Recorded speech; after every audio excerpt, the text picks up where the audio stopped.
blood agar, you notice, we cannot say that this is salmonella by just looking at it. It looks just like any other gram-negative bacilli. This could be a Klebsiella, it could be an E. coli, whatever. We have to do a gram stain and it will be gram-negative bacilli.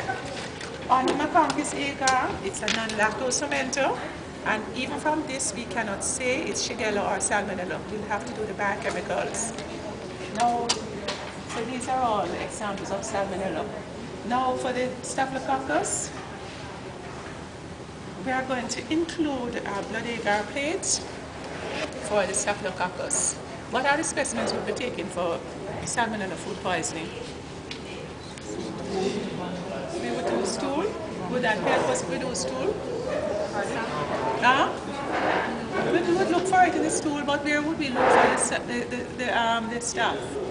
In the food, the implicated food. So we would look for, they would grow the organism on the blood agar plate, and this is what it looks like, small white colonies or creamy colonies. And if you want to know that this is Staphylococcus, we'll have to do a gram stain from it. What's the gram reaction of Staphylococcus? Gram positive cocci in clusters. So once we have that and we do a catalase test, Staphylococcus is catalase positive. Okay? So we do our gram stain first to get the gram reaction. We move on to a catalase test to differentiate Staphylococcus from Streptococcus. Once we have catalase positive, we go on to another test which will decide whether it's Staphylococcus aureus or epidermidis. So aureus is coagulase positive, and if you notice it forms a coagulum, characteristic of Staphylococcus aureus. If it were negative, you'll have just a liquid, right? And that would be Staphylococcus epidermidis. So this test will determine between epidermidis and aureus. And aureus is a species that is implicated in your food poisoning. And you know that it's not just the organism, because if we have the organism contaminating food, we might not get any food poisoning from that if it's just consumed immediately. However, if it's left, the staph will multiply to produce the enterotoxin, and that is what causes the problem. The enterotoxin that is produced. All right? So therefore, having a growth of staph is not going to say that was the implicating organism. All right?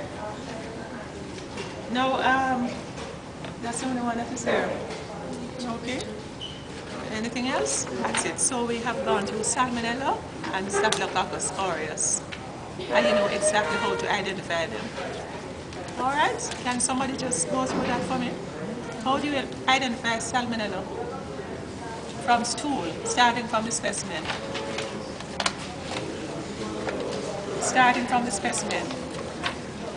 Don't look back, man. Just think about it and talk. Starting from the specimen. You take a swab. You take a swab or stool. Right. You can take some of the stool. We are going to inoculate what? For isolation, what media are we going to use? The McConkey's or McConkey and Salmonella Shigella. So we use a differential, we use a selective, and we use an enrichment broth. What happens is while we are using all three, if you have a stool, maybe the amount of organism that's in there, the Salmonella, would be just a few bacteria, okay? So what we want to do, we want to ensure that we isolate the pathogen. That's why we use enrichment broth.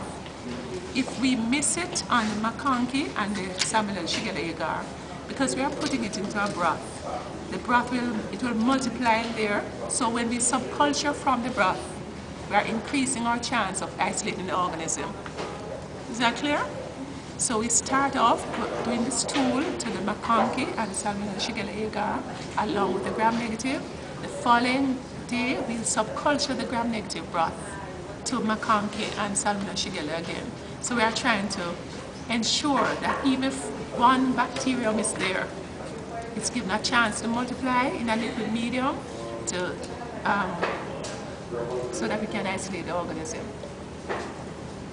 Alright, so you continue now, so for isolation. So whenever you're thinking of your clinical material, there are some steps that you need to think of and you'll bring back the information. Think of first, looking at the specimen. What can I gather from looking at my specimen? We talk about macroscopic appearance. Now the specimen can be bloody. It can have mucus in the stool. It can look pussy, like pus in it. So depending on what we are seeing macroscopically, we have an idea of what to expect. So when we are selecting the specimen to culture, we are going to take up the blood streak part, or the pussy looking part, or the diarrheal part. We are going to use that material, okay, to subculture. So the first thing is your macroscopic examination. Next step in every clinical specimen is microscopic examination. What can I get from looking under the microscope? Remember I told you that a gram stain would not be helpful there, okay? Unlike spinal fluid, a gram stain is a must, because from the gram stain you can decide what you're going to be expecting on the plates. So we go from macroscopic examination to microscopic examination, then we go to culture. How can I culture the material to find my organism? Now, when you think of culturing, you're going to think of how do I choose my medium, or the choice of medium will come in. And if you have that in your mind, you're not going to miss anything when you're studying. The choice of medium. I'm going to use media that will grow my organism. So I'm going to get a selective media that will suppress the growth of the normal flora of the environment, because I'm coming from an area that has a normal flora. Okay? So I need to have a selective medium. Now, because of the flora of the gut, then I need a media that will suppress that flora. Okay? Now, once I have my organism growing, I'm going to be thinking of how do I identify the organism that is growing. What are the characteristic features that will tell me what I'm growing? So I'm going to look for non-lactose fermenting colonies, because I know Salmonella and Shigella are non-lactose fermenters. So I'm going to select those colonies now to try to identify my organism. What media can I use to give me a broader idea of what I have? I can use my Kliegler and urea, which will give me a broad idea of exactly what enteric pathogens I have. That one will tell me if it is Salmonella or Shigella or Salmonella typhi. Okay? Now once I have that, what other tests can I do to identify that organism? My slide agglutination, because I know that this organism has certain antigenic material, the O, somatic, the H, the flagellum. So I'm going to look for those in the organism. And if it's there, all I have now is to confirm with some more biochemicals. Alright? The stuff is the same thing. I'll have to decide what food would yield the organism, what specimen. I think of the food. Okay? So I'm going to use the food, I'm going to culture. What organism am I looking for? I'm looking for a Staphylococcus, hence I need a blood agar plate. Alright? What do I look for on my blood agar plate? I'm looking for colonies that have a creamish or a golden color look. How can I identify those colonies? I'm going to do a gram stain first, because I want to do it's a gram-positive cocci.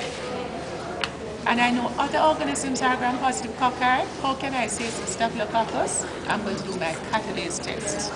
If it is catalase positive now, then I need to go on to the coagulase test, which will tell me if it's aureus. Okay? So you see, you have to have a system. And once you have that system, nobody can fool you. Just go through studying everything that way. Alright? Microscopic, macroscopic, culture, and identification. Alright? You might want to do sensitivity. But you know that most of these are supportive therapy rather than use of antibiotics. Alright?